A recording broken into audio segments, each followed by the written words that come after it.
Luxurious Life Unraveled. In the vibrant city of Lusaka, Zambia, a young man named Tom lives a life of luxury. Tom is the only child of Mrs. Helen, a wealthy businesswoman who lost her husband shortly before Tom's birth. From the moment Tom was born, he became Helen's golden boy, her solace in a life marked by loss. Their home, a grand mansion in the exclusive neighborhood of Sunridge, is filled with expensive paintings and imported furniture. Tom grows up in this luxury, never wanting for anything. As Tom grows older, Helen's love for him knows no bounds. At the age of 5, Tom throws a tantrum in a toy store, demanding the latest video game console. Despite the disapproving looks from other customers, Helen smiles and says, "Of course, my dear, anything you want." She buys 2 consoles, one for Tom's room and one for the living room. This pattern continues throughout Tom's childhood, with Helen ignoring his misdeeds and proudly declaring, "My son is always right." When Tom turns 10, Helen's friend Maria visits. Maria, who has known Helen since their university days, is a kind-hearted woman. As they chat in the luxurious living room, Tom interrupts, demanding attention. "Mom, I want to go to the Millennium Park next week. Book the tickets now," he orders, ignoring Maria's presence. Helen smiles and agrees, much to Maria's concern. "Helen, you're spoiling this boy," she says, only to be dismissed by Helen. Years later, when Tom is 20, Helen returns home one day to find their housemaid Lucy in tears. Lucy, a hard-working woman from a poor family, has been working for Helen for a year. "What's wrong?" Helen asks, more annoyed than worried. Between sobs, Lucy reveals that Tom has impregnated her.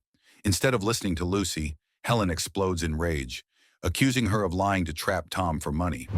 Helen forces Lucy to undergo an abortion, and this troubling pattern continues over the next 2 years, with Helen always cleaning up Tom's messes. After the third incident, Lucy finally finds the courage to leave. As she packs her belongings, Helen threatens her to keep quiet. Lucy leaves, warning Helen that every action has its consequences. Oblivious to the pain he causes, Tom continues his carefree life, partying and spending his mother's money.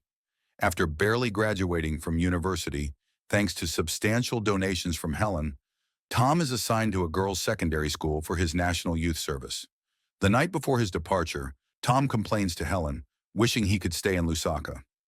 Helen reassures him, and Tom reluctantly prepares for his service year, still planning to make it as easy and enjoyable as possible. Around her son, Helen fusses, "Do you have everything, my dear? Your ATM card? Your new phone?" Tom nods impatiently. "Yes, Mom, I have everything. Can we go now?" As they say their goodbyes, neither could imagine how much this year would change their lives forever. It was the first time Tom would be away from his mother, and the idea saddened him at first. However, his sadness quickly turned to excitement when he arrived at Delight Secondary School. Walking around the school grounds and seeing the pretty students, a smile spread across his face. "I think I'm going to enjoy my stay here," he thought, already planning his next conquest. The school's principal, Mr. Hu, a man in his 50s, warmly welcomed Tom. "Welcome to Delight Secondary School, Mr. Tom. I hope you find your stay here both challenging and rewarding." Tom flashed his most charming smile. "Thank you, sir.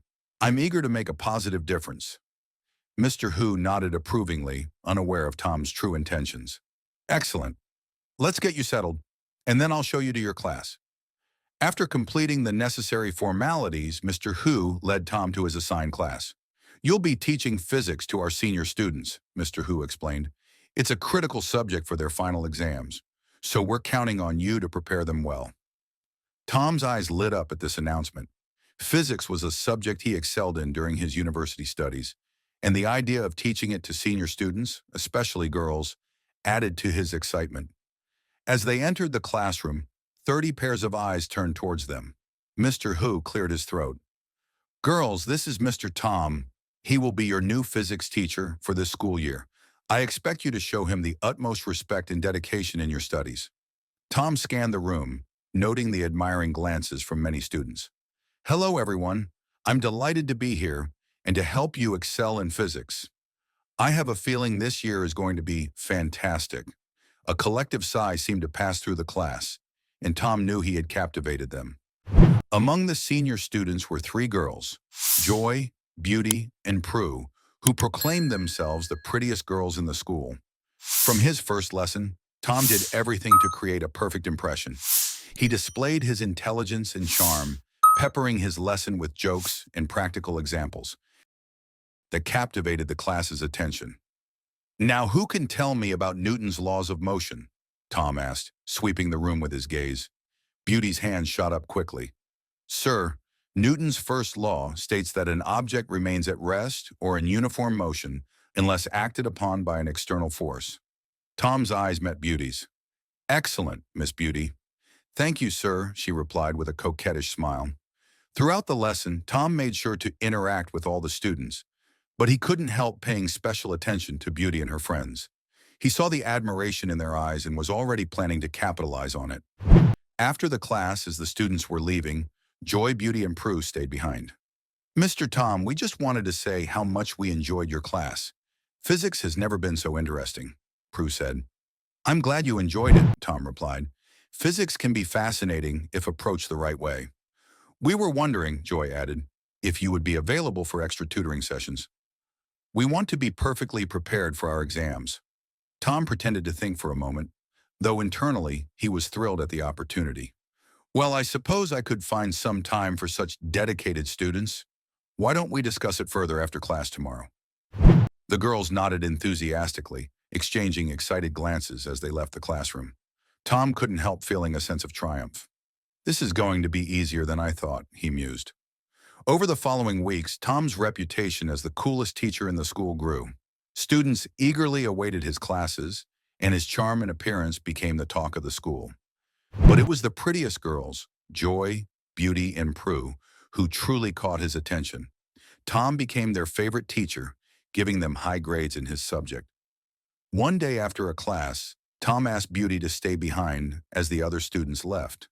Beauty approached his desk, her heart pounding.